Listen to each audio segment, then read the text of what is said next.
and you will find a much grimmer truth underneath. Then you've got celebs themselves feeling pressure to disassociate, like Gerard Butler, who was set to promo a big action film in Saudi Arabia just a day before news of Khashoggi broke. He pulled out at the last minute, saying this.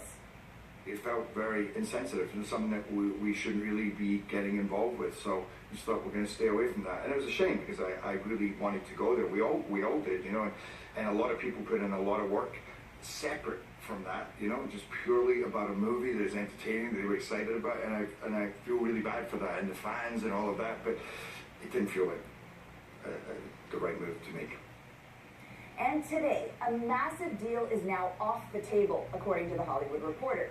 Saudi Arabia was set to invest $400 million into Endeavor. That's a U.S. entertainment company with major holdings in UFC, ESPN, and it's an agency that reps heaps of A-list stars and journalists such as Ronan Farrow.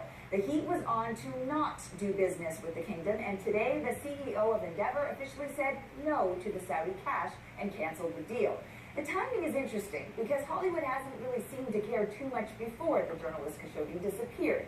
Despite commonly reported civil rights abuses, not to mention Saudi Arabia's ongoing war against Yemen, which has led to thousands of civilian deaths and what many organizations have described as a humanitarian crisis, well, none of that stopped the titans of Hollywood from feting the prince in LA this past April. We're talking about everyone from top execs at Disney and Universal, as well as actors Morgan Freeman, Michael Douglas, and Dwayne "The Rock" Johnson.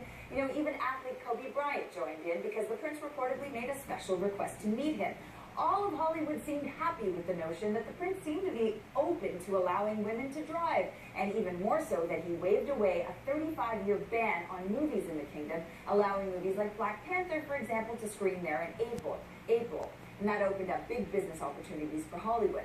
Another big business deal happened when the AMC theater chain signed a 10-year pact to expand with hundreds of theaters in Saudi Arabia. But the key point here is that we are talking about the disappearance and likely death of Khashoggi, who writes op-eds against the Saudi prince and is a Western-based journalist associated with the Washington Post.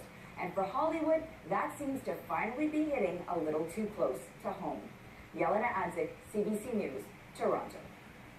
Yelena, thank you. Still ahead, CBC News takes a closer look at gun violence in Toronto.